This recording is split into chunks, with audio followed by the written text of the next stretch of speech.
algunas preguntas que yo voy a hacer para retarlos a ustedes con el estudio de hoy y yo mismo las voy a contestar. ¿Está bien? Ahora, les invito que ustedes, que son seres humanos inteligentes, piensen si los postulados que voy a proponer esta mañana son ciertos o son falsos. El primero que voy a decir es muy controversial. Tal vez alguno de ustedes no estará de acuerdo conmigo, pero nosotros no estamos en el tiempo del fin. Claro, alguno de ustedes dirá: pastor, tú estás loquito. De verdad que la salsa esa de Richie Ray está volviendo loquito. ¿Cómo que no estamos en el tiempo del fin con el rollo del ébola y el ISIS y la crisis que hay en el mundo? No está, tócate al del lado, dile: no estamos en el tiempo del fin, pero estamos en el fin del tiempo del fin. Ahora cambió la cosa. Diga conmigo: no en el tiempo del fin, pero en el fin del tiempo del fin. Porque el tiempo del fin, y esa es mi propuesta esta mañana, comenzó cuando el Señor Jesucristo vino. Cuando Jesús vino, Él inició un periodo que se llama, diga conmigo, el tiempo del fin. Claro, lo que voy a hacer es que lo voy a probar con las mismas palabras de Jesús. Ahora, permítanme decir algo. Miren, cada vez que Dios va a iniciar algo espiritual en el tiempo, Él manifiesta eso a través de las cosas naturales, porque los seres humanos tienen la tendencia, después del pecado, de creer lo que ven, lo que tocan. Si no lo veo, no creo. Si no meto mi mano en su herida, no creeré jamás. El ser humano es así. Dios no hizo la humanidad así. Dios hizo la humanidad para que viviera en la dimensión de lo sobrenatural. Pero cuando el hombre pecó, para que ustedes entiendan dónde es que está el descenso, nosotros descendimos a la materia. Por lo tanto, ahora necesitamos cosas materiales. ¿Para qué? Para creer, para tener tranquilidad. ¿Para tener qué cosa? Tranquilidad, sentirnos realizados. Dios no hizo el ser humano así. Dios hizo el ser humano para que toda su realización estuviera en Él. Y como Dios es espíritu y Él mora en lo trascendental, nosotros éramos seres humanos trascendentales. De momento nos convertimos en seres humanos naturales, que vivimos de la naturaleza, de aquello que podemos percibir y podemos tocar. Ahora, ¿qué tiene que ver esto con lo que acabo de declarar? Que cuando Dios va a hacer algo en el mundo espiritual, lo anuncia a través de la ¿qué? De la materia. Usted tiene que ver, por eso es que en la Biblia las señales materiales son importantes. Por ejemplo, ¿qué fue lo que sucedió en el cielo cuando el Señor Jesucristo nació? A ver, ¿qué fue lo que apareció? Una estrella, ¿lo ven? Porque los seres humanos necesitan esas señales para poder ¿qué? Creer. Eso fue lo que le dijeron los reyes a Herodes: su estrella hemos ¿qué? Visto y venimos a adorarlo. Oh, gloria a Dios. Así que se supone que cuando ustedes ven las cosas naturales, ¿qué debe producir eso en ustedes? Diga conmigo: adoración. Diga conmigo: rendimiento. Por lo tanto, yo espero, y es mi propósito principal en esta enseñanza, que cuando yo termine aquí, todos ustedes estén rendidos a Cristo. Todos ustedes estén comprometidos con Dios. Porque lo que voy a enseñar aquí es demasiado claro y trascendental para que usted ande jugando con su vida personal en medio de todo lo que está pasando, que es tan claro y que anuncia que Cristo Jesús viene pronto. Amén. Ahora, no me dejen esa gente, esos dos sonidos aplaudiendo. El piloto y la fiscal aplaudiendo solo. ¿Cómo va a ser? Mire. Hemos proclamado que Cristo viene por mucho tiempo. Pues claro que tenemos por qué proclamarlo, porque ya yo lo dije, que cuando se inició el tiempo del fin, hace 2000 años, cuando Cristo vino. Por lo tanto, es normal que desde aquella época encontremos proclamaciones de que Él ¿qué? Viene, claro, de que Él vuelva. La pregunta es: ¿cuál es la época de su venida? Yo creo, soy predicador por 42 años, que esta es la época de su venida. Yo nunca había visto, acuérdense, yo he vivido 42 años predicando esto, de que Él vuelve, y yo nunca había visto unas transiciones en el mundo natural tan espectaculares. Pero antes, de hablar de las transiciones del mundo actual, yo quiero hacer referencia a lo que Jesús dijo que debía suceder en el mundo natural y que anunciaba, diga conmigo, que el fin comenzó. O sea, Pastor Vincent Valedón, que Jesús anunció desde su época que el fin había comenzado con un evento en el mundo natural. Sí, y esto fue lo que dijo mi maestro. Mateo 24. Cuando Jesús salió del templo y se iba, se acercaron sus discípulos para mostrarle los edificios del templo. Respondiendo él les dijo: ¿Veis todo esto? De cierto os digo que no quedará aquí piedra sobre piedra que no sea derribada. Y estando él sentado en el monte de los olivos, los discípulos se le acercaron aparte diciendo: Dinos, ¿cuándo serán estas cosas? ¿Y qué señal habrá de tu venida y el fin del siglo? Ok, yo he ido a Israel 2 veces. ¿Cuántos no han ido a Israel? Levanten la mano. Mal hecho, bajen la mano. No es cierto, no es cierto. Pero vamos a hacer una gira para ir. Mamá, ¿te apuntas a eso, mamá? ¿Te apuntas? Claro, darle un aplauso al Señor. Vamos a Israel, vamos a hacer un viaje de Israel. Ustedes van a ir conmigo, eso va a ser romántico. Tu hijo está aplaudiendo como lo sigue él va. Usted va conmigo. Yo he ido 2 veces a Israel. Y he ido al lugar donde estaba el templo, porque ya ese templo no existe. No existe, porque en el año 70 los romanos lo destruyeron. Diga conmigo Vespasiano. Diga conmigo Tito. Ellos fueron los que lo destruyeron. Vespasiano primero llegó y luego llegó su hijo Tito y terminó la destrucción el 26 de septiembre del año 70. Destruyeron el templo. Pero Jesús se refirió ¿al qué? Al templo, para que entiendan lo trascendental del templo. Ese templo que ustedes ven en fotografía ahí, así era. Ocupaba la tercera parte de la ciudad. Imagínate que la tercera parte de Miami sea un edificio. Ponte a pensar, la tercera, pues eso, ¿qué hace? Diga conmigo, llama la atención. Diga conmigo, estaría esto lleno de turistas.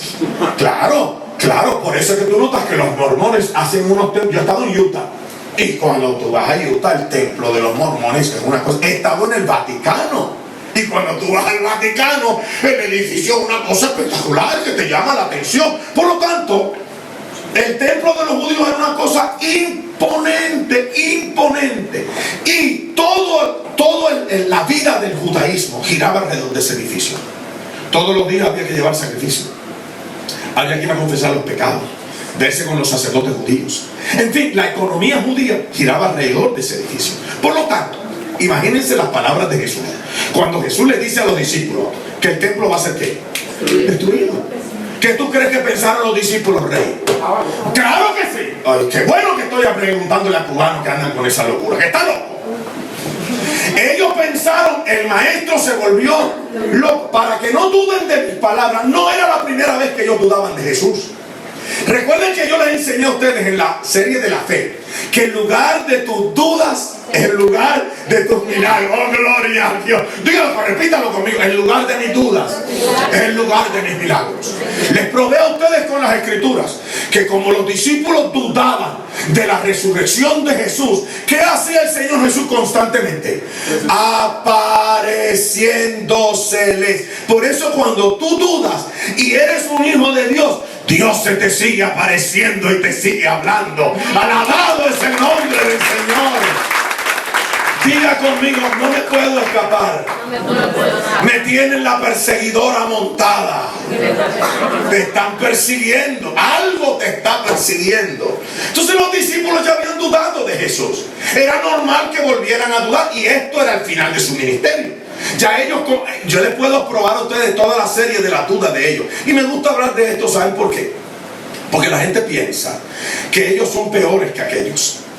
Que Dios los ha eliminado porque ustedes tienen sus dudas y sus luchas. Las de ellos fueron peores que las tuyas. Porque ellos lo vieron ahí en carne y hueso y lo tocaban. Veían los milagros y a pesar de eso dudaban. Dile al de lado, tú tienes esperanza. No te desesperes, que tienes esperanza. Ok, escucha. Eso se lo dijo Jesús en el monte Moria. ¿En qué monte? En el monte Moria. Donde Abraham fue a sacrificar a Isaac. Ahí fue donde los judíos edificaron el primer templo, porque este no era el primero, este era el segundo. El primer templo fue destruido por el rey Nabucodonosor en el año 586 antes de Cristo. Él destruyó el templo del rey David que había construido su hijo el rey Salomón. Lo aniquiló Nabucodonosor. Este era otro que se había construido unos 500 años después, más o menos. No, un poquito menos, mucho menos, como unos 80, 90 años después de la destrucción del primero se construyó el segundo y luego se amplió. El imperio romano lo amplió. Herodes el Grande lo puso espectacular. Él hizo un aplanamiento de la tierra y construyó una cosa monumental, una mole, y los judíos se sentían orgullosos del templo. Si usted hablaba mal de ese edificio, lo mataban. ¿Lo qué? Hermano, yo he estado en Israel 2 veces. Cuando usted va a Israel, usted ve el ambiente de tensión que hay ahí. Ya no vamos, no sea tonto, usted va, porque va a ir conmigo, no se preocupe, que yo lo voy a cuidar, ¿no? Y el Señor no está con nosotros allí. Pero usted siente el ambiente de tensión que hay. No pasa nada, pero usted siente el ambiente. En aquella época sucedía lo mismo. El imperio romano había dominado a los judíos y ellos vivían. Y en esa época los celotes, acuérdense que Jesús llamó a un discípulo que era ¿quién? Tomás el celote. Los celotes eran un partido político de guerrilla. Los colombianos eran guerrilleros de la FMLN. Eran guerrilleros del tiempo de Jesús, sí señor. Entonces estaban metidos en todo eso y había una tensión tremenda. Y ahora Jesús, en Mateo 24, porque Mateo fue el que lo registró, va caminando y claro, los discípulos se sentían orgullosos de su edificio, como algunos de ustedes se sienten orgullosos de las cosas materiales que ustedes tienen. ¿Y cuál es el problema con eso? Bueno, el problema fue lo que Jesús dijo.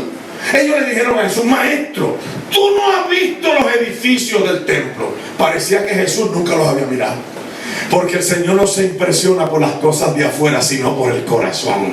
¡Qué tremendo! Y entonces parece que como que Jesús no le brindaba atención al bendito edificio. Y ellos dijeron: el maestro como que no lo ha visto. Y le dijeron: maestro, tú no has visto los edificios del templo. Y Jesús miró así y dijo: aquí no va a quedar piedra sobre piedra que no sea destruida más. Vámonos, porque ya como que se están cayendo. Así que los discípulos llegaron al monte de los olivos. Yo hice ese recorrido.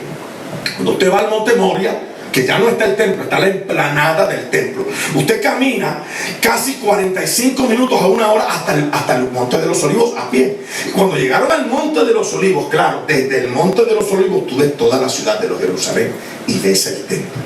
Y los discípulos estaban espantados. Y yo me los imagino hablando. Yo no le creo, yo tampoco. Y por allá otro diciendo: acuérdate que las cosas que le ha dicho se han cumplido. Sí, pero eso no puede ser. ¿Cómo va? Si destruyen este edificio, eso debe ser el fin del mundo. Fíjate que ellos asociaron el fin del mundo con la ¿qué? Con la destrucción del templo. Claro, ellos asociaban el fin del mundo con la venida de Cristo, porque ya Jesús le había dicho que regresaba de nuevo. Y aunque ellos tenían duda de su primera y de su segunda venida, lo mencionaron aquí. Y le preguntaron a Jesús. Cuando usted tenga dudas, pregunte. Dile al del lado: pregunta, amigo, pregunta. Dicho sea de paso, voy a hacer un pequeño desvío. Ángela va a enseñar de eso en la próxima reunión de mujeres que ustedes tengan.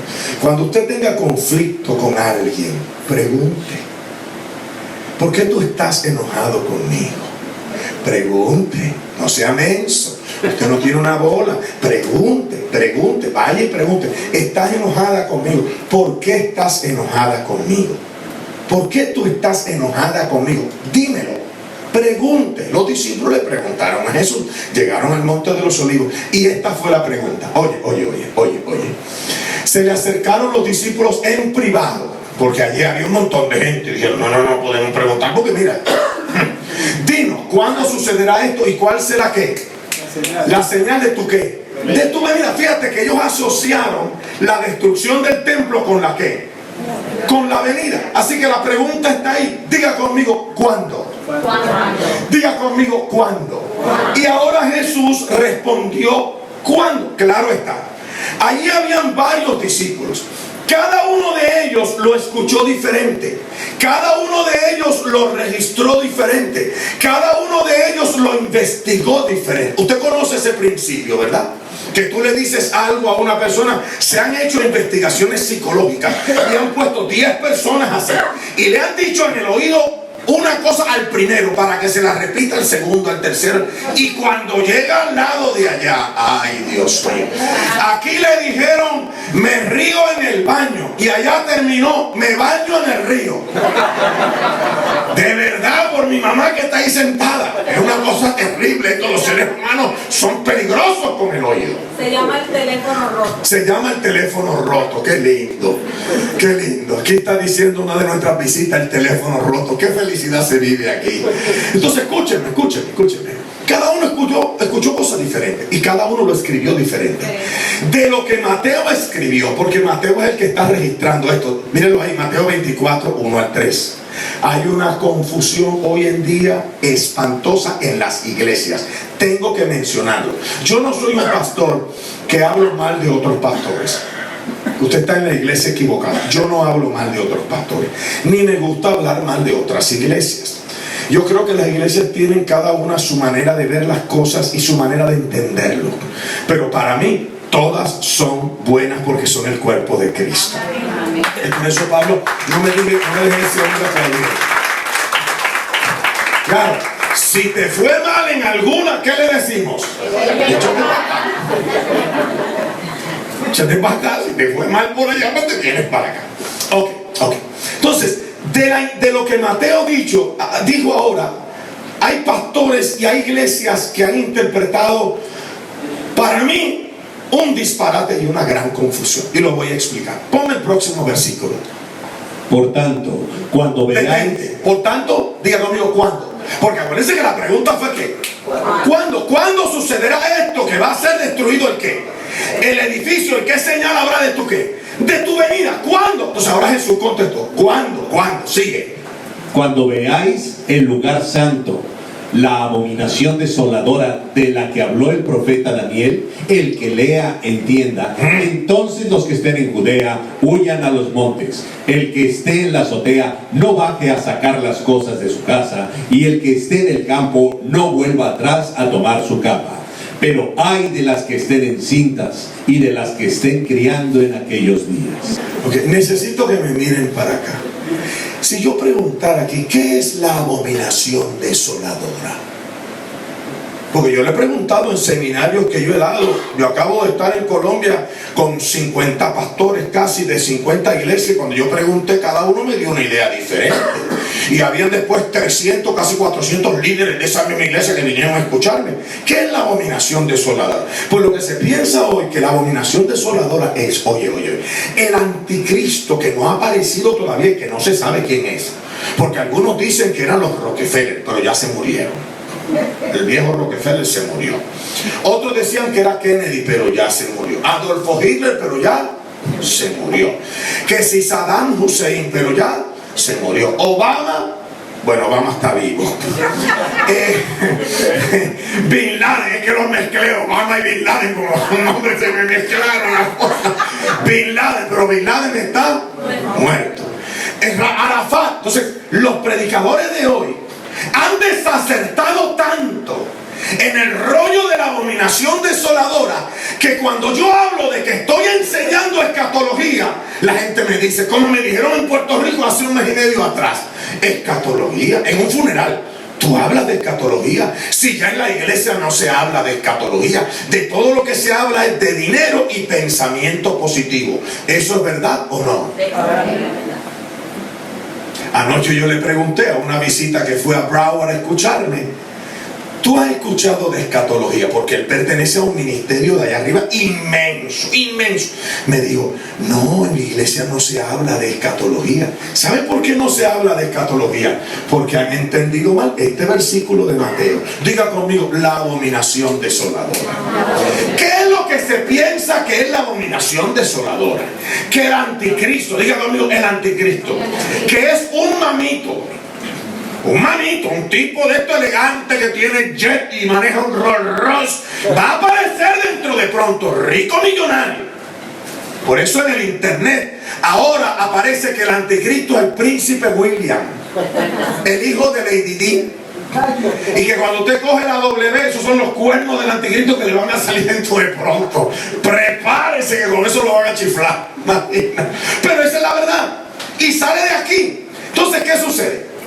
Que el anticristo es un poderoso, un hombre gobernante que va a controlar el mundo y que va a construir el templo de los judíos de nuevo, porque allí no hay templo ahora mismo, el templo fue destruido, que lo va a reconstruir, va a hacer un pacto con los judíos y va a meter una estatua en el lugar santísimo de los judíos, y que esa estatua es la abominación desoladora. Diga, uff. Sí, porque eso deja a uno extenuado. La pregunta es, ¿de qué estaba hablando Jesús? Pues afortunadamente tenemos a Lucas. ¿A quién? Para. Porque Jesús dijo, el que lee, fíjate que él nos mandó a leer ¿dónde? En Daniel. Claro, él mandó a leer Daniel. Si ustedes quieren saber de lo que yo estoy hablando, lo que tienen que hacer es leer ¿a quién? A Daniel, porque Daniel explica lo que es la abominación desoladora. Entonces los discípulos se fueron a leer el libro de Daniel. Vamos a leer cómo fue que Lucas entendió eso de la abominación. Diga conmigo, abominación desoladora. Necesito que me miren todos para acá. Todos. Algunos de ustedes vienen de otras iglesias y allá te enseñaron que la abominación desoladora es una estatua que era yo lo sé, porque yo tengo todos esos libros y me los he leído y tengo discusiones teológicas con pastores. Lo que pasa es que cuando los confronto con esto, ellos me dicen, yo no había visto eso. Pero ahora lo ves. Mire, yo acabo de estar en Colombia y cuando terminé de predicar, yo se lo digo a ustedes, acabo de llegar de Bogotá. 5 días prediqué 15 conferencias de 2 horas cada una.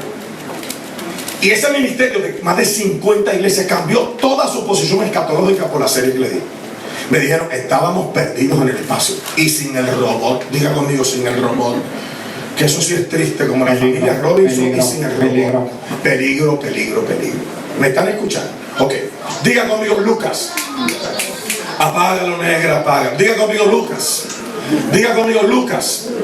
Lucas escuchó lo que Jesús dijo. A él se lo dijeron. Él lo escuchó. Y Lucas también se fue al libro de Daniel. Y esto es lo que Lucas dijo. Diga conmigo, de la abominación desoladora. Léelo por favor, Pastor Arturo, léelo. Y mientras algunos estaban hablando del templo, Párate, ¿de qué estaban hablando? Es el mismo asunto, sigue. de cómo estaba adornado con hermosas piedras, ofrendas votivas, Jesús dijo, en cuanto a estas cosas que estáis mirando, vendrán días que no quedará piedra sobre piedra que no sea derribada. Una pregunta, ¿es lo mismo que dijo Mateo, sí o no? Claro, pero ahora ¿quién lo está diciendo? Lucas, sigue leyendo. Y le preguntaron diciendo, Maestro, ¿cuándo sucederá esto y qué señal habrá de estas cosas que vayan a suceder? Ok, ahora Lucas dice que ¿qué dijeron los discípulos? ¿Qué? ¿Cuándo? Así que estamos leyendo el mismo evento, ¿sí o no? Pero ahora vamos a comparar a Lucas con Mateo para que veamos que los dos dijeron cosas diferentes. Esto es lo que dijo Mateo. Pero cuando veáis en el lugar santo, ¿la qué? La abominación ¿qué? Desoladora. Ahora Lucas dice, pero cuando viereis a Jerusalén rodeada de ejércitos, conoced entonces que su destrucción es ¿qué? Entonces una pregunta, ¿qué es la abominación desoladora? Que llega un ejército, nada más y nada menos que a la ciudad santa. Eso era una ¿qué?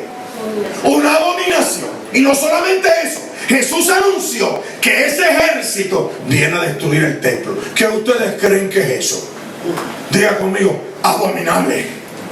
Claro, eso era una abominación. Lo que pasa es que Mateo le escribe a judíos, Lucas le escribe a los gentiles. Entonces Lucas no tiene problema de decir que el templo lo van a ¿qué? A destruir. Mateo tiene ciertos problemas de decirlo porque ¿a quién se lo escribe? A los judíos. Y entonces ¿qué le puede costar eso? La cabeza. Entonces lo que dijo fue, déjame registrarlo como lo dice ¿quién? Daniel. Déjame registrarlo como lo dice ¿quién? Daniel. Ahora, con Daniel había un problema. que el libro de Daniel, cuando Daniel lo terminó de escribir, que lo terminó de escribir unos 600 años antes de Cristo, empezó a escribirlo desde que él estaba en Babilonia, un poquito menos que eso, 500, 400, lo que sea, pero fueron 500 años antes de Cristo. Cuando Daniel lo está escribiendo, Daniel dice lo que va a suceder en el futuro, pero sella el libro. ¿Qué hace con el libro? Lo cierra. Cierra el libro. Y esas fueron las instrucciones que Dios le dio. Sellar el libro significaba que nadie lo iba a entender hasta que alguien lo abriera.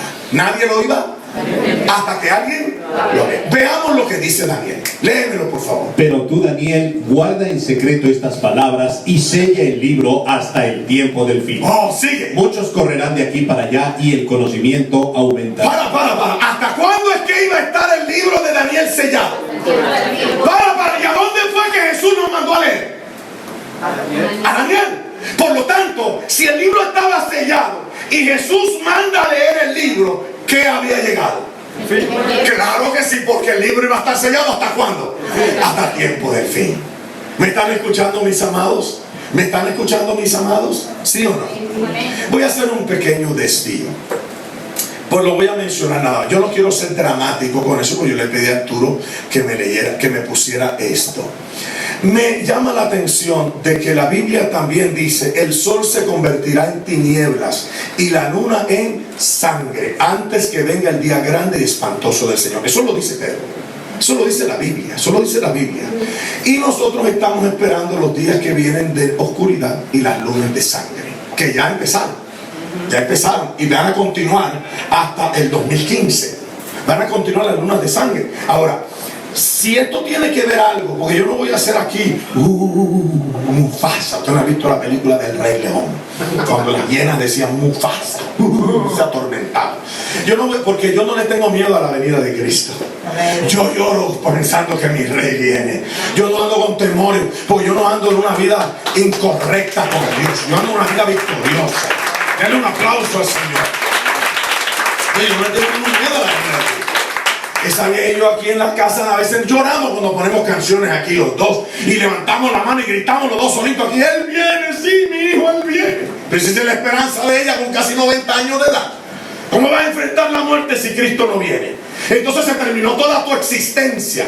O sea, tú crees en el existencialismo. ¿Tú crees que tu vida termina cuando tú mueres aquí? Pues te tengo una gran noticia: apenas comienza. Lo que pasa es que debe comenzar con Dios. Alabado es el nombre del Señor. No me dejen esa gente por Dios. Ok, para que ustedes vean que los discípulos entendieron, diga conmigo que el tiempo del fin comenzó. No ahora, sino cuando comenzó. Cuando Jesús vino, porque Él mandó a leer el qué. El libro. Entienda, tiene que asociar esto muy bien. No me digan usted, no, usted tiene que entender esto muy bien. Jesús mandó a leer el libro de Daniel. ¿Y hasta cuándo iba a estar el libro de Daniel sellado? Hasta el tiempo del fin. Por lo tanto, si Él mandó el libro de Daniel a leer, se abrió el qué. El libro, porque era el tiempo del fin. Léeme, por favor, adelante. Dios, habiendo hablado hace mucho tiempo, en muchas ocasiones y de muchas maneras, a los padres por los profetas, en estos últimos días nos ha hablado por Dios. Gloria a Dios, qué lindo. Entonces escúchame, cuando tú oyes a Jesús, tu mente escatológica se te abre. Ya no caminas más en ignorancia. Ya tú sabes las cosas que van a venir. Ya no te toma nada por sorpresa. Todo está fríamente calculado y tú lo vas a ver ahora. Cómo Dios controla los eventos de la historia para que la fe tuya sea una fe fuerte, firme y avivada. Tú no tienes ninguna razón de ser un cristiano flojo espiritualmente. Reprendo eso en el nombre de Jesús. No tienes por qué ser un hombre y una mujer fría espiritualmente. Tú debes estar con Dios metido apasionadamente. Porque Dios te ha dado pruebas tan grandes como se las dio a ellos, para enamorarte y encenderte con la verdad de Dios. ¿Me están escuchando? ¿Están conmigo, iglesia preciosa que está aquí? Ok. Esto fue lo que dijo Pablo, que el tiempo del fin había que llegado en estos últimos días. Nos ha hablado por qué. Por suyo. Así es. ¿Cuándo empezaron los últimos días? Cuando Cristo vino. ¿Y qué hizo? Abrió el libro de Daniel. Diga conmigo, empezó el fin. Empezó el fin. Claro, espérate. Si empezó el fin, tienen que haber señales de que el fin comenzó. Por eso presentamos las lunas y el sol, porque Dios usa los elementos que de la naturaleza, la materia, para revelarnos cosas espirituales. Entonces, ¿cuál fue el elemento que Dios utilizó en aquella época para decirle a los discípulos que el fin había llegado? ¿Qué elemento natural? Diga conmigo, la destrucción del templo. La pregunta es, ay pastor, ¿usted no le parece que estamos muy lejos de eso ya? Yo vivo en Miami, pastor, ese edificio lo acabaron por allá, pero es que tú no sabes las implicaciones que tiene la destrucción de ese edificio contigo hoy. Porque escúchame, si el edificio lo destruyeron tal como Jesús dijo, entonces lo que va a pasar en el fin del tiempo del fin sucederá tal como Él lo dijo también. ¿Me estás escuchando? Entonces basta con analizar la historia y ver lo que Jesús dijo y compararlo con lo que pasó con ese edificio para saber si lo que falta por suceder, sucederá. Y eso es lo que yo te propongo en esta mañana. Que mires conmigo qué fue lo que pasó con el edificio. Ok, diga conmigo, Daniel. Él nos mandó ¿a dónde? ¿A dónde fue que ellos leyeron? Daniel 9. ¿Qué Daniel? 9. Ahí está la destrucción del templo. Aquí fue que ellos fueron, porque el libro estaba sellado, pero Jesús lo abrió. Cuando ustedes vean a Jerusalén rodeada de ejércitos, tal como dijo el profeta Daniel, sabed que su destrucción ¿a qué? Ha llegado. Claro, para los discípulos es una cosa espantosa. Si a ustedes los trastorna cualquier cosa hoy en día, no, probablemente te botamos del trabajo. ¡Ay! Tienes un tumorcito ahí, no sabemos qué es, si es bueno o malo. ¡Ay! Yo sé eso porque a mí me pasan cosas como a ti, yo no te estoy acusando. Imagínate para ellos, el templo judío era todo para ellos, era el orgullo nacional. Toda su esperanza estaba en ese edificio. Te voy a explicar por qué. Porque el Mesías judío no puede venir si no hay templo. Por lo tanto, si el templo iba a ser destruido, ¿que el Mesías no llegaba? Claro, entonces ellos asocian y dijeron, no, él tiene que estar equivocado, él tiene que estar mal, eso no puede ser. Entonces ahora Jesús nos mandó a leer que Daniel. Después de las 62 semanas, el Mesías será muerto y no tendrá nada. Y el pueblo del príncipe que ha de venir destruirá la ciudad y el santuario. Las desolaciones están determinadas. Esto fue lo que leyeron los discípulos. ¿Qué leyeron? Daniel 9. Ahora yo quiero que ustedes lean lo que confunde a los predicadores hoy en día, a los pastores de las iglesias y a muchas iglesias, no todas, por los últimos 200 años. Hasta el 1800, yo soy historiador, mi menor es en historia antigua y me fascina la historia. Usted me regala libros de historia a mí y yo voy, Ángela sabe que yo voy por ahí a los aeropuertos y cuando veo un libro de historia, eso me lo como. Y tengo en mi biblioteca y en el closet, yo tengo más libros que ropa. Allí pues estivados así de historia que no me he leído, tengo que leer. Ahora mismo estoy leyéndome un mamotreto así de grande que me lo tengo que leer en 2 semanas de historia. ¿Qué es lo que confunde a los pastores hoy en día? Hace 200 años la posición escatológica de la iglesia evangélica cambió y el anticristo se perdió. Por eso es que cuando tú hablas del anticristo, nadie sabe quién es. Nadie sabe. Pero ustedes no la saben. Diga conmigo, aquí no. Diga conmigo, llegaste al lugar. Dice, aquí no vamos a saber. Es más, yo le voy a dar papeles a ustedes, todos con lápiz, para que ustedes descifren eso. ¿Cuándo, pastor? Ahora mismo no, tranquilos. Eso es en el estudio número 7, así que te quedan 7 domingos más o menos. No, esto hay que darle para adelante. Esto no es así de, ¿qué es eso? No, esa velocidad, cálmate. Vamos en el templo este asunto. Ok. Diga conmigo, el pueblo del príncipe que ha de venir. Esa declaración ha confundido a la iglesia de hoy, porque la gente piensa que ese príncipe es el anticristo, que va a hacer un pacto con los judíos por 3 años y medio, que va a construir el templo judío porque no tienen templo ahora mismo, y que va a meter una estatua de él en el lugar santo, y que esa es la abominación desoladora. Pero yo quiero que ustedes vean el versículo conmigo. Ustedes son personas inteligentes. ¿Entienden el español, sí o no? ¿Saben lo que es la Real Academia Española, sí o no? Ok, vamos a leer. Dice, y el pueblo del príncipe que ha de venir. ¿Qué va a hacer? Para. Ahora vamos a analizar un poquito de gramática, porque eso es sentido común. ¿Quién es el sujeto en esa parte de la oración? A ver. El pueblo. Ahí no dice que el príncipe va a destruir la ciudad y el santuario, ni que va a construir nada. Ahí no dice eso. Ahí dice que ¿quién va a destruir la ciudad? El pueblo. El pueblo del príncipe que ha de venir. Como habla de un príncipe, entonces la gente se confunde y han cogido al pobre príncipe William y ese es el anticristo, tan lindo que es. Si Lady Di llega a saber que al hijo de ella lo están nombrando como el anticristo, porque es un ¿qué? Un príncipe. Entonces hay un tipo que ha hecho una investigación de 20 años. Uno de mis discípulos aquí me mandó donde él. Y yo hice una pequeña search, porque yo no me puse a hacer una investigación de 20 años, imagínate, que va. Entonces, porque ahora él es un príncipe.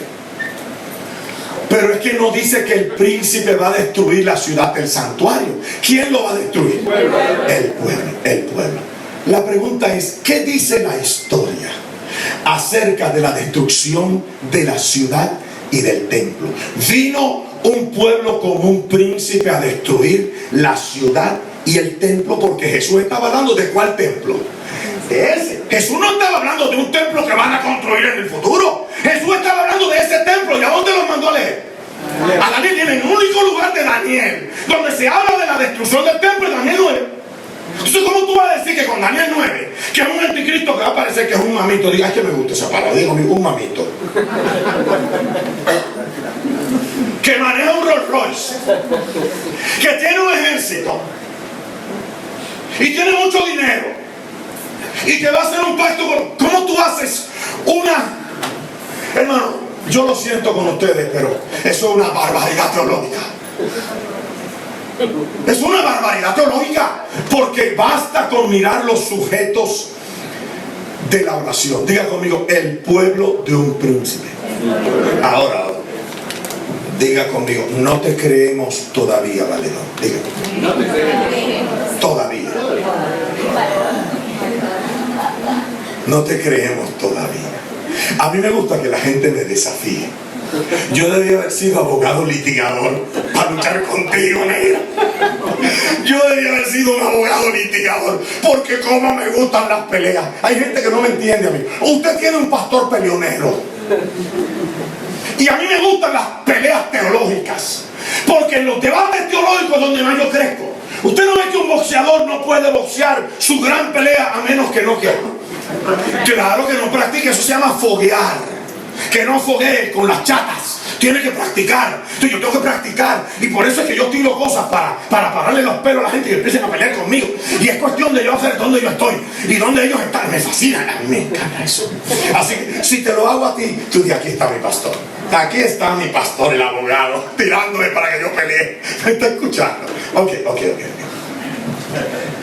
Vino un pueblo como un príncipe a destruir la ciudad. Fíjate que yo no puse vino un príncipe como un pueblo, sino que un pueblo como un... Ok, para tú entender esto, tú tienes que ir a la historia. Entonces me asusta, me espanta que los intérpretes escatológicos de hoy ya no son históricos.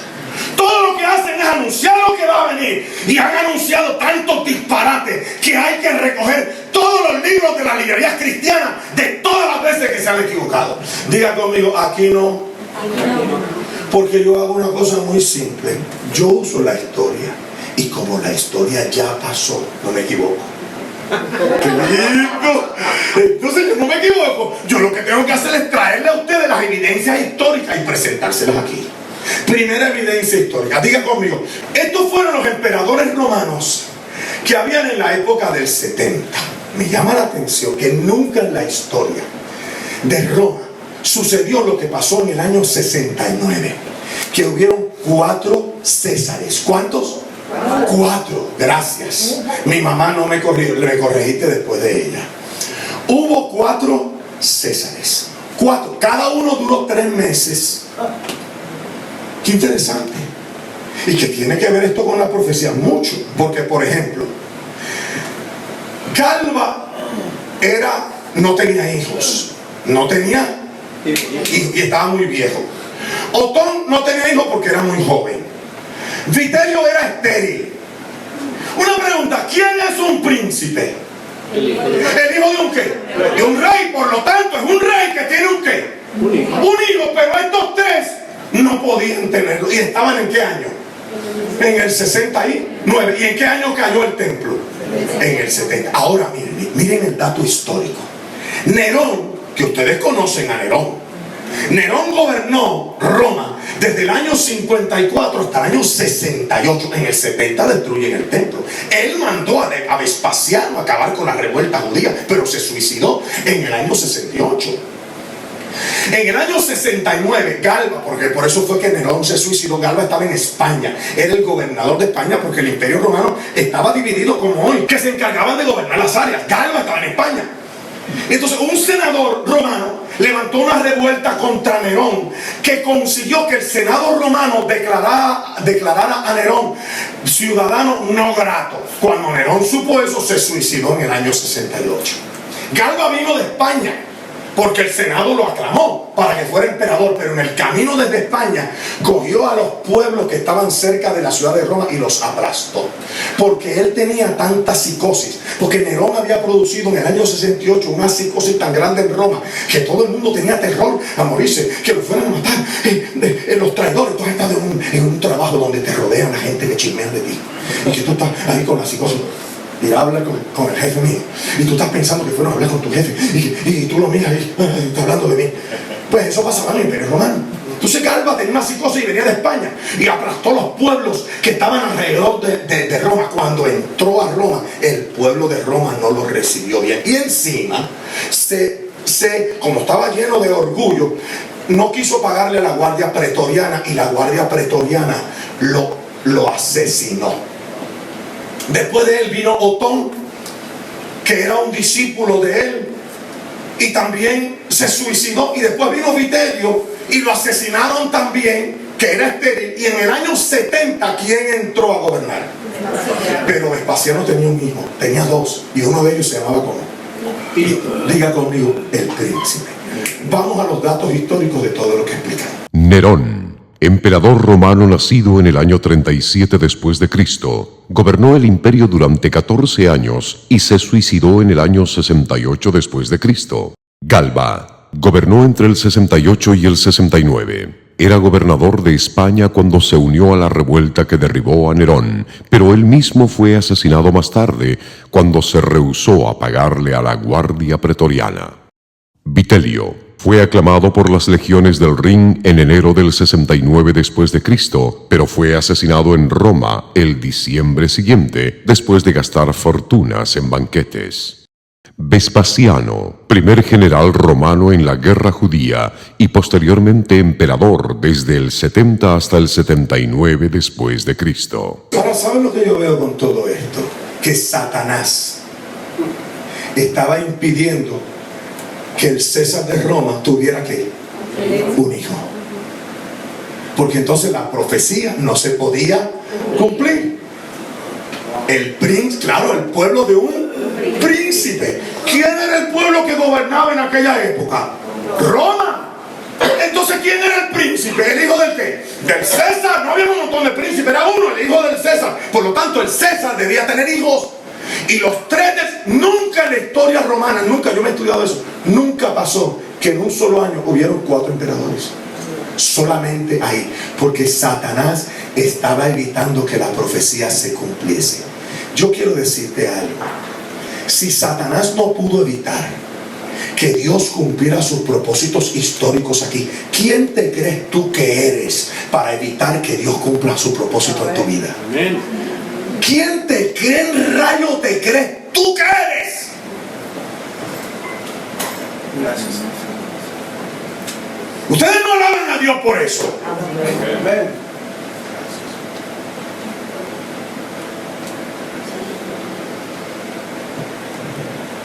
Y nota cómo Vespasiano llegó a ser emperador porque él no quería ser el César. Él era un hombre, no creía en la traición. En Roma, mientras tanto, el emperador Galba había sido asesinado por Otón, pero Vitelio fue escogido emperador por las legiones alemanas. Vencido por las tropas de Vitelio, Otón cometió suicidio y Vitelio entró triunfante en Roma, pero sus tropas saquearon la ciudad. Vespasiano, que había vuelto a Cesarea, se encolerizó con estas noticias y sus ejércitos todavía más. Sus hombres pensaban que Vespasiano era un gran líder y la justa antítesis del miserable y estéril Vitelio, porque Vespasiano tenía 2 hijos para sucederle. Por ello sus tropas proclamaron emperador a Vespasiano y le apremiaron a que salvara al imperio en su hora de peligro. Aunque Vespasiano rehusó, sus oficiales le apremiaron, mientras que sus tropas se reunían alrededor, desenvainando las espadas, le amenazaban de muerte si rehusaba. Al no poderlos convencer con más argumentos, Vespasiano finalmente accedió. El pueblo de Roma aclamó a Vespasiano como emperador. Él recibió las buenas nuevas en Alejandría, de donde navegaría a Roma. Mientras tanto, envió a su hijo Tito con tropas de élite para aplastar Jerusalén. Fuente Josefo, Guerra de los Judíos. Deténganse, porque me llama la atención esta parte del estudio, que por primera vez yo estoy citando a un historiador. ¿A quién? Nada más y nada menos que a Flavio Josefo, porque Josefo estuvo allí. Él era el escritor de Vespasiano y de Tito. Él estuvo personalmente allí. Él estuvo personalmente allí y él registró todo lo que estaba pasando. ¿Les imaginan qué impacta? O sea, que yo estoy usando un historiador que no fue que escribió 1000 años o 2000 años después. La gente duda de las cosas de la Biblia. La gente duda de historiadores cristianos, pero creen en la Ilíada de Romero. ¿Saben ustedes que el libro más viejo que nosotros guardamos de la Ilíada de Romero se escribió 1000 años después de él? Y la gente no duda de la Ilíada de Romero. 1000 años, tenemos la copia más recién, más vieja, en 1000 años después de Romero, de la Ilíada de Romero. Y la gente lo duda. Entonces dudan de la Biblia y dudan de Josefo. ¡Qué barbaridad! Los seres humanos podridos. Diga conmigo, podridos, pastor. Josefo registró esto. Y Vespasiano mandó a su hijo Tito para que él fuera a Roma a acabar con la destrucción. Nerón se suicida. Hay una conmoción en Roma y Vespasiano se ve obligado a aceptar ¿qué? El imperio. Entonces, como hay que seguir con la revuelta de Jerusalén, porque yo quiero que ustedes entiendan, el problema del imperio romano eran los judíos. Roma tenía problemas con otras ciudades, con otros países. Inglaterra, los romanos conquistaron Inglaterra, conquistaron Alemania, los alemanes eran tenaces, conquistaron España. Galba estaba en España, pero no había un pueblo más revoltoso que los benditos judíos. ¿Y por qué? Porque eran monoteístas. Cuando Roma iba a España y conquistaba a los españoles, o iba a Alemania, él cogía el dios de los españoles o el dios de los alemanes y lo incorporaba al Partenón romano. Entonces eso por lo menos acá calmaba los nervios de la gente. Es como si tú eres venezolano y van allá y dominan a Venezuela y cogen a María Leonza y te la adoran. Tú dices, bueno, por lo menos tienen una diosa de nosotros. Estamos representados. Entonces los pueblos se sentían por lo menos un poco tranquilos, pero con los judíos no había ese rollo. Los judíos decían, no, el Dios de nosotros es tan único que no quiere más nadie de lo de él. El de nosotros usted lo puede meter en el Partenón de ustedes, pero si viene aquí todo el mundo. Porque los judíos eran monoteístas, ellos no creen en un montón de dioses. Yo he estado en Israel. Si usted va a Israel no hay estatuas. Pero si usted va a Italia, yo he estado en Italia, Italia está llena de estatuas. Tú te recuestas así de una pared a mirar el Coliseo y de repente te hacen una estatua tuya, 20 pesos. 20 pesos, imagínate al rey así, recostado, con una estatua, ahí tiene 20 pesos. Una cosa tremenda, Dios se por donde quiera. En la noche es una cosa espectacular Italia, de Roma, una cosa asombrosa. Entonces el problema del imperio eran los judíos y había una revuelta que había comenzado en el año 65. Y Nerón como emperador, él tenía que mandar a aplastar, había mandado a Floro, a Cestio Gallo para que aplastaran la revuelta y finalmente mandó a Vespasiano, porque ninguno de los dos anteriores pudo. Entonces Vespasiano, que está acabando con los judíos, entonces se entera de lo que está pasando en Italia, va a Alejandría y le dice, Tito, encárgate de ir a la ciudad y termina de aplastarla, yo tengo que irme a Roma. Y allá fue aclamado emperador. Por lo tanto, ¿quién quedó para destruir la ciudad? Diga conmigo, el príncipe. Porque Daniel decía que el pueblo de un príncipe. Ahora, si el pueblo de un príncipe va a destruir la ciudad, pareciera que la formación estructural de la oración implica que el príncipe no quiere destruir la ciudad. ¿Quién la quiere destruir? Ahora vamos a ver si eso es lo que dijo Josefo. Tito dio órdenes de que no se diera muerte a nadie y de que no se incendiara ninguna de las casas. Prometió restaurar su propiedad a la gente, porque su objetivo era preservar la ciudad y el templo. Tito, deseoso de preservar a la ciudad, envió a Josefo a negociar con los judíos en su lengua nativa. Fuente: Josefo, Obras Esenciales. 2 de agosto del año 70 después de Cristo. A la mañana siguiente, Tito ordenó que se apagara el fuego y que se hiciera un camino a las puertas para facilitarle la entrada de las legiones. Luego llamó a sus generales para debatir la suerte que debía correr el templo. Algunos querían destruirlo en el acto porque sería siempre un foco de rebelión judía. Otros aconsejaron que si los judíos salían del templo, que fuera preservado, pero que si lo empleaba como fortaleza, lo quemaran. Pero Tito declaró que sucediera lo que sucediera, una obra tan magnífica como el templo debía ser preservada, porque siempre sería un adorno del imperio. 3 de sus generales estuvieron de acuerdo con él y se levantó el consejo. Una pregunta, ¿qué ustedes notaron en el escrito de Josefo ahí? A ver, ¿qué notaron? El príncipe quería preservar. Que el príncipe quería, él tomó una decisión con sus trenes, no quiero destruir, pero claro, primero destruyeron la ciudad, y ya cuando quedaba el templo solo, Tito dijo, no, vamos a ver qué vamos a hacer con el templo. Él dijo, no quiero que lo destruyan. Yo me pregunto, ¿cómo es posible que usen entonces el versículo de Daniel capítulo 9 para meternos en el disparate de que el anticristo viene a construir el templo cuando Daniel dice que lo viene a qué? Y no es él el que lo destruye, es quién? El pueblo. Por eso es que cuando ustedes, yo les anuncié la serie de escatología, algunos de ustedes que yo estoy mirando, y me dijeron, no pastor, ya nosotros hemos estudiado escatología. Tú sabes que hay gente que no ha venido porque dice, es que eso yo me lo sé. Y yo digo, ay Dios mío, también. Porque yo sé que no saben esto. Porque ellos tienen la posición moderna que empezó hace 200 años y salió del Concilio de Trento. Francisco Rivera, un jesuita español del siglo XVI. Y yo te lo voy a probar todo y por qué Roma se inventó esa posición escatológica hasta el día de hoy. Porque todo eso tiene que ver con la aparición del anticristo. Porque Pablo dice que antes de que Cristo venga, tiene que venir una apostasía. Y la apostasía es que la iglesia, que es la luz del mundo y la sal de la tierra, va a estar confundida. Y la iglesia de hoy está bien confundida. Tan confundida, mi piloto, que ya no quieren hablar de escatología. ¿Cómo? El arca ya no estaba en este templo. Los judíos la habían escondido cuando Nabucodonosor destruyó el templo el 26 de septiembre del año 586 a.C. Y el templo judío cayó el 26 de septiembre del 70.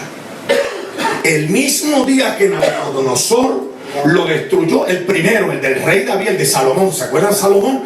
Ese mismo día cayó el segundo. Reparan todos los pelos.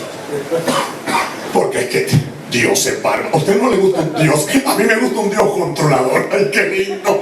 Diga conmigo, a mí también.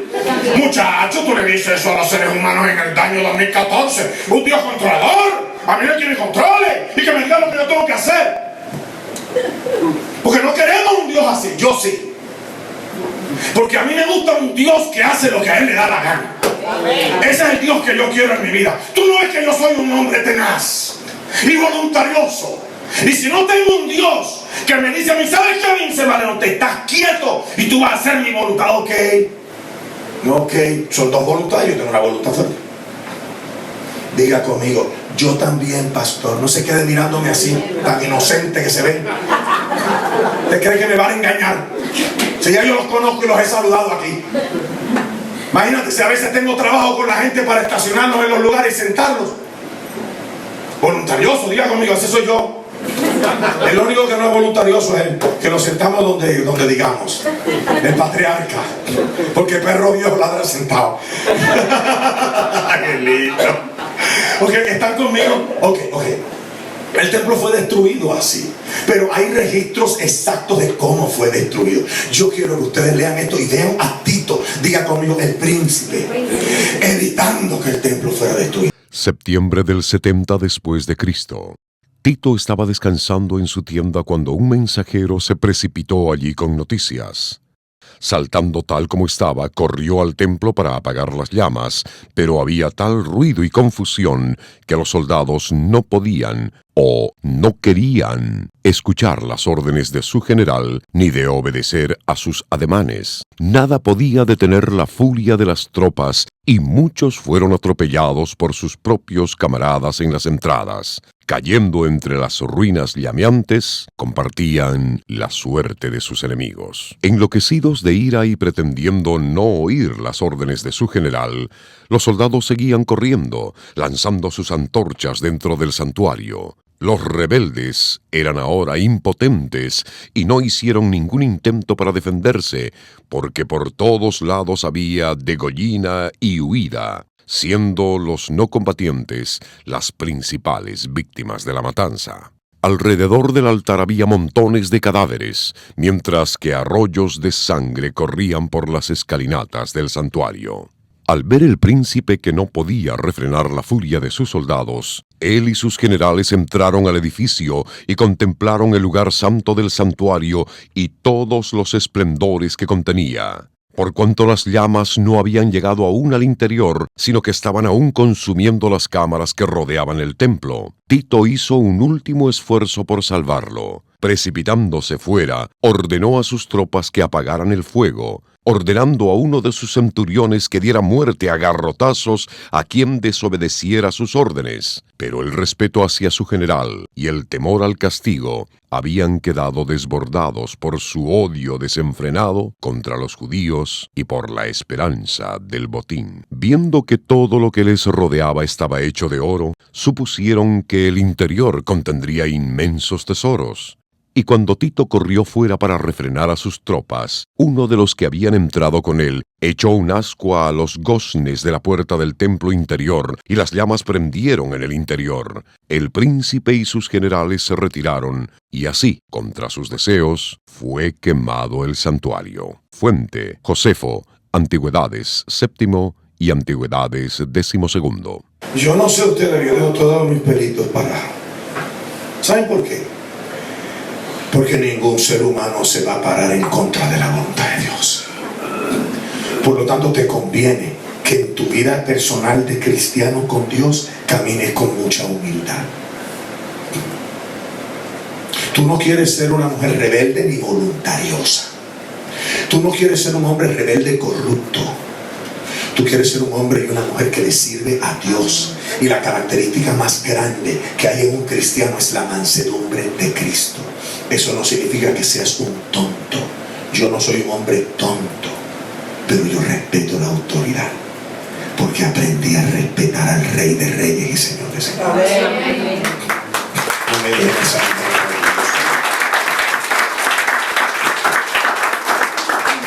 ¿Están conmigo? Esto es lo que dice la historia. La pregunta es, ¿y qué tiene que ver eso con nosotros?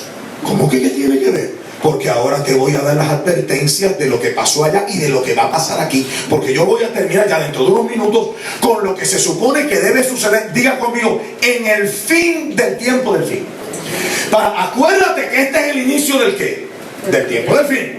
Y el inicio del tiempo del fin tenía ¿qué? Señales. ¿Cuál era la señal? Que el templo iba a ser ¿qué? Destruido. Que ellos tendrían que huir. Y hay de las insignias. Esa era la señal de la destrucción de aquel edificio que marcaba el comienzo del ¿qué?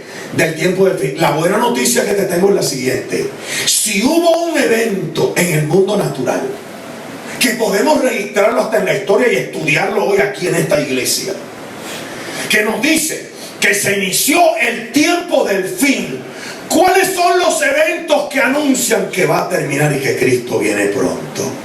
Con eso voy a terminar esta mañana, pero permíteme enseñarte esto otro. Las advertencias de Jesús. Dile al del lado: las advertencias de Jesús. Tócalo así: las advertencias de Jesús. Estas fueron las advertencias de Jesús. Próximo exhibit, léelo.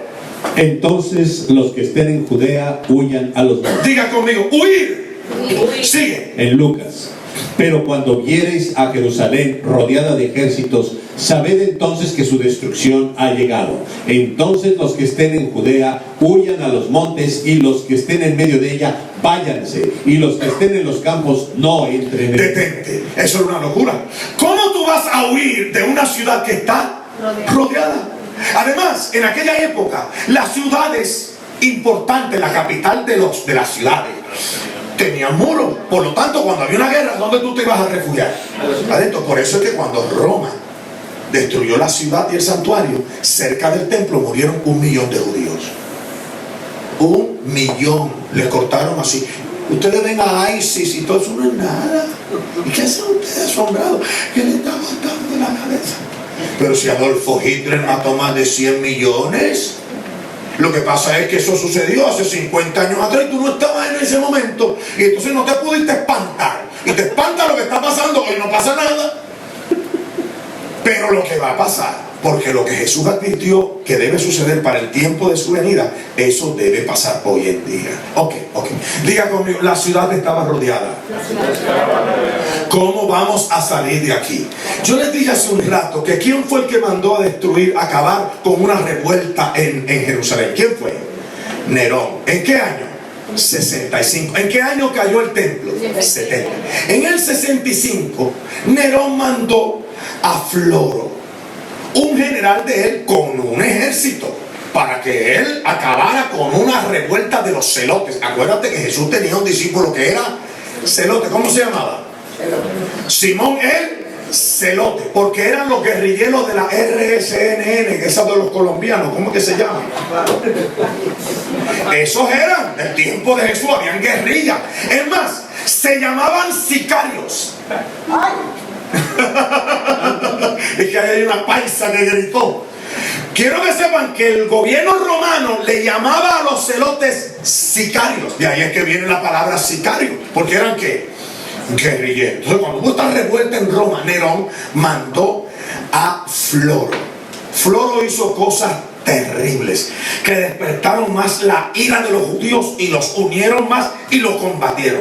Entonces Nerón no pudo aplacar la ira, y claro, el pueblo de Roma estaba pendiente, como el César de nosotros no puede aplacar una ira de una de las ciudades vasallas y un pueblo derrotado por Roma. Entonces Nerón mandó a Cestio Gallo para que Cestio Gallo acabara con los judíos, y Josefo dice que los judíos estaban a punto de entregarse en el año 68, a punto de abrir la ciudad y entregarse. Y Josefo dice que sin explicación los ejércitos romanos se retiraron. Y ay, qué lindo, lo agarraste. ¿Y qué tú crees que pensaron los cristianos? Diga conmigo: no hay cama para tanta gente. Por aquí mismo es que me voy. Claro, los cristianos dijeron: no, que nos vamos, porque Jesús le dijo: cuando veáis la ciudad rodeada de ejércitos, ¿qué hagan? Entonces los cristianos se fueron a Teba, que está en Jordania, y ningún cristiano murió. Diga conmigo: escapamos y escaparemos por causa de Jesús. Siempre denle un aplauso a mi maestro precioso. Diga conmigo: porque para. Tú tienes que creer las advertencias de Jesús. A Blas Pascal, el padre de la lógica, le preguntaron una vez: ¿usted cree en Jesús? Y él dijo: sí. ¿Y por qué? Por lógica. Porque si lo que él dijo es mentira y yo creo, pues no pasa nada. Pero si lo que él dijo es verdad y yo no creo, no quiero ni pensar lo que me pueda pasar. Así que por lógica me conviene creer. Que digo, gloria a Dios. Diga conmigo las advertencias de Jesús. Cuando veáis a Jerusalén, ¿qué?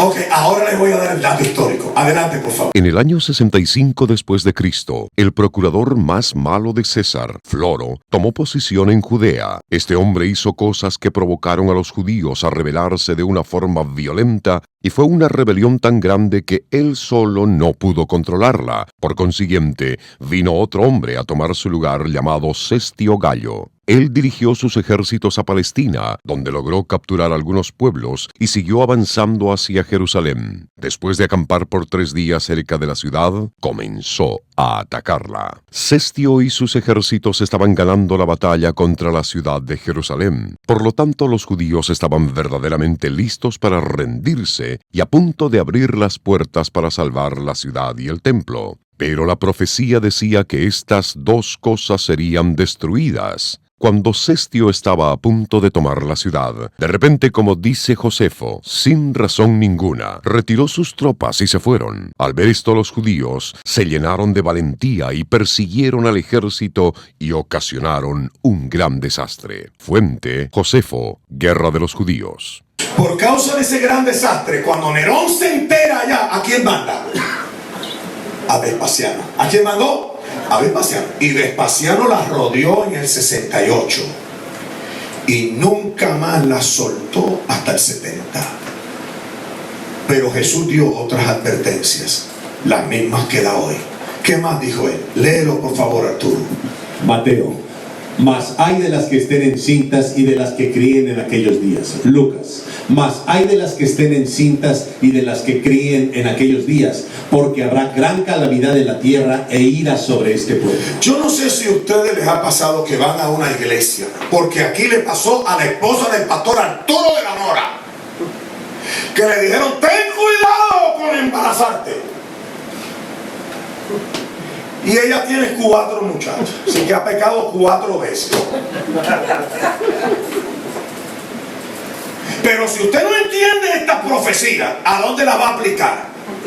Al tiempo de ahora. No tienen que ver nada con el tiempo de ahora. Jesús estaba hablando de qué. Claro, lo que aplica a este tiempo ahora te lo voy a decir. Con eso voy a terminar. No te desesperes que ya voy. Y ahí hay bizcochitos y cosas para que te alimentes después que terminemos. ¿Qué dijo Jesús? Diga conmigo: hay de las que estén encintas. Diga conmigo: y de las que críen. Próximo exhibit, por favor. Oigan. El tormento del hambre. Mientras tanto, incontables miles de judíos morían de hambre. En cada casa donde había el menor bocado de comida, los parientes luchaban por él. Transidos de hambre, los proscritos husmeaban como perros enloquecidos, royendo lo que fuera, cinturones, zapatos e incluso el cuero de sus escudos. Otros devoraban manojos de paja, y luego sucedió el horroroso caso de María de Betesuba. Enloquecida por el hambre, tomó al bebé que tenía en su pecho y dijo: «Pobre bebé, ¿por qué debería preservarte para la guerra, el hambre y la rebelión? Ven, sé mi alimento». Venganza contra los rebeldes y el punto culminante de la tragedia judía para el mundo. Con esto, mató a su pequeño, asó su cuerpo y devoró la mitad del mismo, ocultando el resto. Los rebeldes llegaron al instante oliendo el impío olor y amenazándola de muerte si no les entregaba lo que había preparado. Ella les había reservado también una buena porción, destapando los restos de su bebé. Ellos se quedaron paralizados de horror. «Este es mi hijo y mi acción», les dijo. «Servíos, porque yo ya he tenido mi parte. No seáis más débiles que una mujer, ni más compasivos que una madre. Pero si sois melindrosos y no aprobáis mi sacrificio, dejadme entonces el resto para mí». Ellos salieron temblando y toda la ciudad quedó conmocionada ante esta abominación, mientras que los romanos quedaban horrorizados. Fuente, Josefo, Antigüedades. Siga conmigo: abominaciones. ¿De qué iba a estar lleno todo este incidente de abominaciones? Porque era la abominación desoladora, que trae ¿qué cosa? Desolación, claro, porque los judíos fueron expulsados de allí en el año 70 y por 2000 años se les prohibió vivir en la tierra de Israel. El imperio romano los sacó y echaron sal en la tierra para que nunca creciera jamás nada allí. La pregunta es, ¿por qué sucedió todo esto? Jesús lo advirtió, como nos advierte a nosotros hoy. Cuando yo veo gente que está perdiendo su tiempo espiritualmente en esta época, yo me aterro. Yo digo, Dios mío, tan menso de verdad, tan en las rebeliones de su propia carne y en su... No, a mí no me parece eso. Cuando yo veo una vaina. ¿Por qué sucedió todo esto? Ponme la explanada del templo. Yo estuve aquí, yo caminé todo esto que ustedes ven aquí, todo. Ese es el cuadro original actual donde estaba el templo de Jerusalén.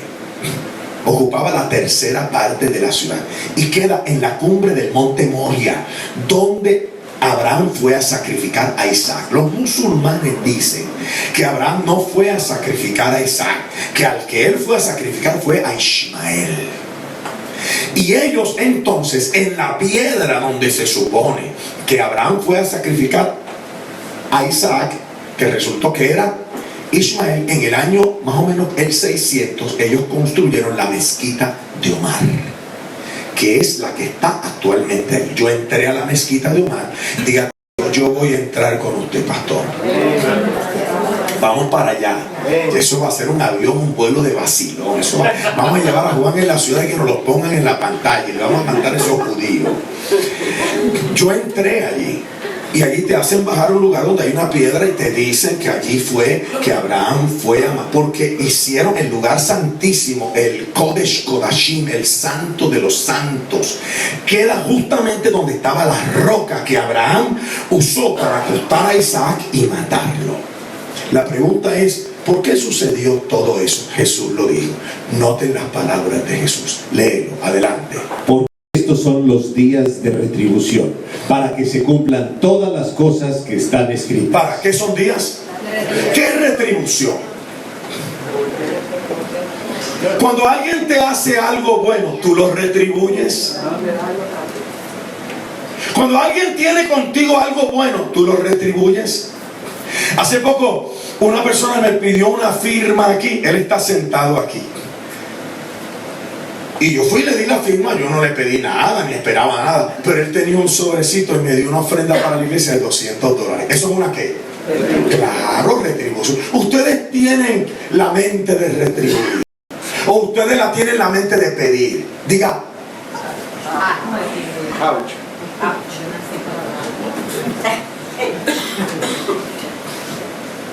¿usted se ha vuelto en un pedidor y en una pedidora o usted tiene la mente de retribuir?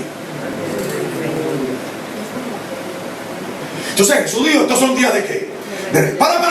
Para que se cumpla todo lo que qué. ¿Dónde estaba escrito? En Daniel, porque él mandó a Daniel. ¿Qué es la retribución? Bueno, que por la muerte del Mesías, ¿qué iba a venir? Una destrucción y una desolación. Noten lo que dijo Jesús. Léelo, por favor. El Mesías será muerto. Eso lo dice Daniel. Sigue. Y el pueblo del príncipe que ha de venir destruirá la ciudad y el santuario. Detente, esto es un i causativo. Los que conocen aquí de la Real Academia, esto no se usa mucho aquí, pero en España sí. Es un i causativo. Como el Mesías es muerto, entonces la causa de su muerte es lo que viene después. ¿Qué es lo que viene después? Destrucción. Por eso cuando yo hablo con judíos, yo me acuerdo una vez que estaba en Brandsmart y me atendió un judío. Yo le dije, ven acá, a ustedes los botaron de Jerusalén una vez. Me dijo, sí. Yo le dije, Nabucodonosor. Me dijo, sí.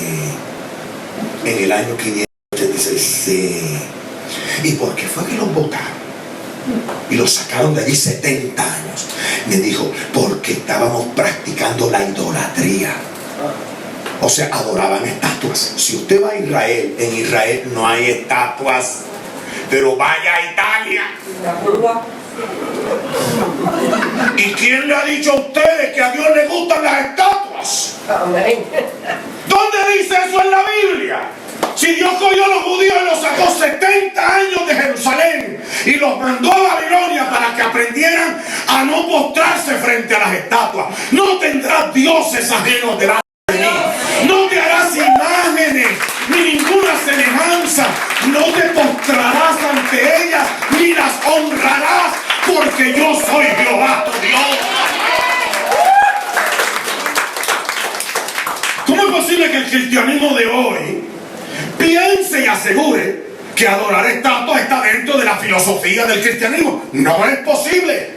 La Virgen María no era romana, era judía. Si ella llega a ver todas las vírgenes que han levantado y las estatuas que algunos de ustedes están adorando, la primero que hace entra a tu casa y le entra patada la imagen esa que tienes tú allí de ella misma. Porque ella era judía. Los judíos no adoran. Si tú vas a Israel, prepárate, no vas a encontrar estatuas. No hay. Pero vete a Italia. Vete a Italia para que tú veas. Y yo le pregunté a este judío: entonces ustedes fueron enviados a Babilonia 70 años por Nabucodonosor por la idolatría. Me dijo: sí. Pero ustedes fueron votados de nuevo. Me dijo: sí. En el año 70, sí. Los romanos, sí. Y le hice todo esto. Y yo le pregunté: si ustedes fueron votados de Jerusalén por ser idólatras y llevados a Babilonia para ser curados de la idolatría, ¿cuál fue el pecado que ustedes cometieron cerca del 70 que los sacaron de allí por 2000 años? Me miró y me dijo: le tengo que ir a vender un refrigerador a un cliente. Claro, porque ¿cuál es el pecado? Una pregunta: ¿en qué año fue que cayó la ciudad? ¿Y en qué año murió Jesús? En el 33 y medio. Por lo tanto, eso es cerca del ¿qué? Del 70. 33 años después, estamos en el 70. Claro, porque son días de ¿qué? Para que se cumpla lo que está ¿qué? Escrito. ¿Dónde estaba escrito? En Daniel. Oye, y el pueblo del príncipe que ha de venir destruir la ciudad del santuario, su fin vendrá con inundación, hasta el final habrá guerra. Las desolaciones están ¿qué? Perdóname. Si Dios ha determinado cosas así, ¿quién eres tú para determinar el destino de tu vida? No te atreves a hacer una cosa así.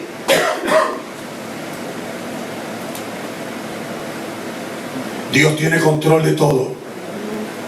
Y tiene control de ti también. Y Él quiere tener control de ti. Te va a ir bien. Dile al lado: te va a ir bien. Con un Dios controlador. Díselo: te va a ir bien con un Dios controlador. Oh, gloria a Dios. Oh, gloria a Dios. Estas fueron las palabras de Jesús, por favor. Y caerán a filo de espada y serán llevados cautivos a todas las naciones. Y Jerusalén será hollada por los gentiles hasta que los tiempos de los gentiles se cumplan. Porque ahora llegamos a nuestros días. Ahora las palabras de Jesús incluían un final y un comienzo. Nota: Jerusalén será ¿qué? ¿Hollada por quiénes? Por los gentiles. ¿Qué significa la palabra hasta? Supongamos que yo te diga: no te voy a dar comida hasta que no te bañes en la piscina. No. Eso es una ¿qué? Una condición. Y si yo cumplo la condición, pues se acaba el castigo. Una pregunta: ¿terminaría el castigo sobre la ciudad de Jerusalén y los judíos? Sí, porque Jesús lo dijo. Jerusalén será ¿qué? Hollada por los gentiles hasta que el tiempo de los gentiles para hollarla se cumpla. ¿Cuándo se cumplió? Próximo civil, por favor. El 11 de mayo de 1949. ¿Qué sucedió el 11 de mayo de 1949? Que la ONU convirtió a la tierra de Israel, que es del tamaño del Salvador, en un país. Y lo hizo en un día, en un voto del general MacArthur, que había ido a Auschwitz y a los centros de exterminios próximos al Civil de Adolfo Hitler. Porque ¿qué es lo que hay cerca del 49? Claro, el holocausto de Hitler. Qué tremendo. Los judíos no querían irse de Europa. Tremendo, sin embargo, me hagan llorar. Ellos no querían irse de Europa porque ellos eran los dueños de Europa, los Rothschilds. Los dueños de Europa no querían irse. Por eso que en la película de Schindler's List, que es de la historia verdadera, alquílela. Iba a decir en Blockbuster, pero eso no existe, ya ayúdame. Por favor, ¿en qué época que estoy viviendo? Es que como estoy hablando de historia pasada, me confundo. Bájala por internet de Schindler's List. Schindler va donde los rabinos judíos a pedirles dinero para hacerle armas a Adolfo Hitler. Eran los ricos de Europa. Ellos no querían volver a Israel porque Israel era un ¿qué? Un desierto y un pantano. Pero Jesús dijo que Jerusalén sería hollada, diga conmigo, hasta. Por lo tanto, ellos tenían que regresar. Y Dios dijo, los voy a hacer volver. Oh, tremendo. Los voy a hacer regresar porque ellos no quieren regresar. Y Adolfo Hitler mató 6 millones de ellos. Y cuando se dieron cuenta de que sin un país no tenía ejército, no tenían, ellos estaban expuestos a cualquier odio nacional de cualquier lugar, dijeron, es mejor que regresemos. Miren, para el año 1890, casi 1900, un judío llamado David Ben Gurión había empezado el movimiento sionista de regresarlo, pero no querían, no le hacían caso hasta que llegó el holocausto de Adolfo Hitler y regresaron. Y la ONU los convirtió en país en un día. La pregunta es, ¿profetizaba esto la Biblia? Espántense, hermanos. Léeme, Pastor Arturo del Amor. Oigan. ¿Quién ha oído cosa semejante? ¿Quién ha visto tales cosas? ¿Es dado a luz un país en un solo día? Isaías 36:8. Sigue leyendo. ¿Nace una nación toda de una vez? Pues Sión apenas estuvo de parto, dio a luz a sus hijos. Próximo sigue. Antes que estuviera de parto, ella dio a luz. Antes que le vinieran los dolores, dio a luz un niño. Próximo sigue. Yo que hago que se abra la matriz, no haré nacer, dice el Señor. Yo que hago nacer, cerraré la matriz, dice tu Dios. Alegraos con Jerusalén y regocijaos por ella. Porque todos los que la amáis, rebosad de júbilo con ella, todos los que por ella hacéis duelo. Y ahí están. Ahí están. Regresaron. Claro está. Yo no sé si usted pertenece a alguna iglesia o usted ha escuchado a algún pastor decir, bueno, ya Dios no tiene nada con los judíos. No, porque nosotros somos el Israel espiritual. Hay iglesias que son tan arrogantes. Le voy a decir una cosa, mire. Me aterra cuando yo veo pastores que se creen que son los mejores del mundo, iglesias que no, nosotros somos los únicos, los mejores, los judíos. No háganle así. No hable así, que eso no es cierto, es un disparate. Pablo dice en Romanos 12, ¿ha desechado a su pueblo? No.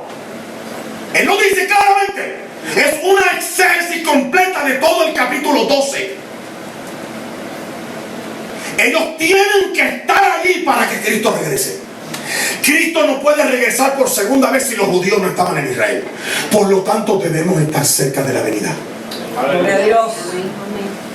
Debemos estar muy cerca de la venida, porque ¿dónde están ellos? Allá. Y Isaías decía, nacerá un país en un día. Nunca se ha visto cosas semejantes. Claro, si estaba profetizado. ¿No te gustan los judíos? A mí no me gustan algunos tampoco. Algunos de ustedes son judíos. Los Pérez, si hay algún Pérez aquí, te fastidiaste.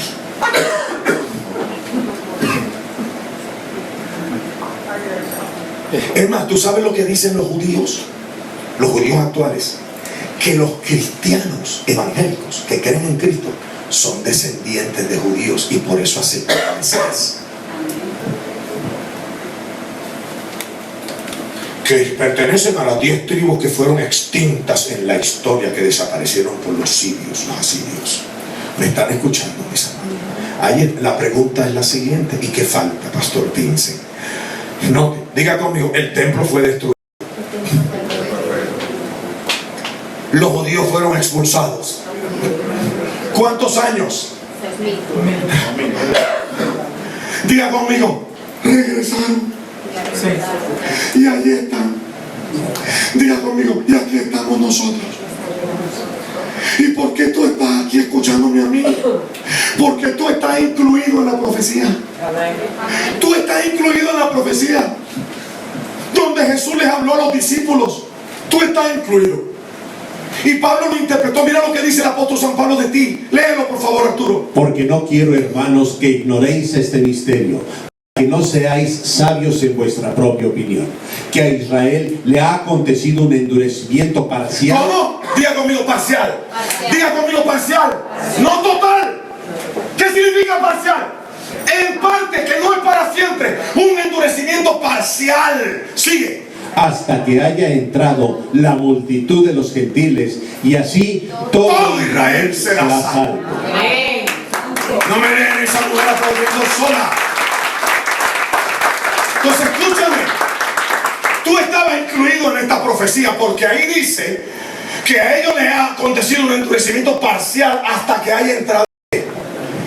¿Cómo es posible que Jesús se atreviera a hablarle a los 12 de multitud de los gentiles?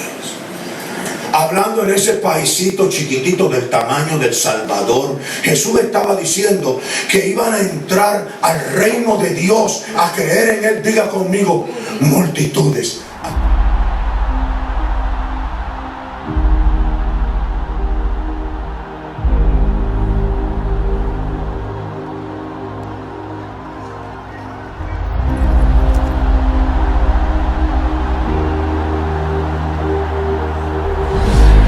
In the name of Jesus, I break the curses of the devil. In the name of Jesus, I break the power of every disease. In the name of Jesus, no divorce. In the name of Jesus, I thank you that you will bless each and every one and let them rise from their deathbeds, from hospital beds. Every request shall be fulfilled in the mighty name of Jesus. And if you believe that, shout hallelujah!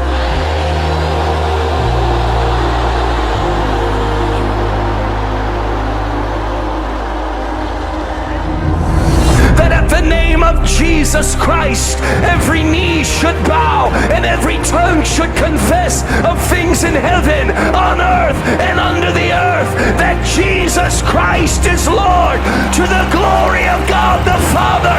Say amen. I heard she had sickle cell, Yeah, sickle cell anemia. so she couldn't do this before. No more pain. No more pain. No more, you can feel it. I only have one desire. I want hell empty and heaven full. I speak to every crippled leg, and I command every crippled leg to receive strength right now in the name of Jesus.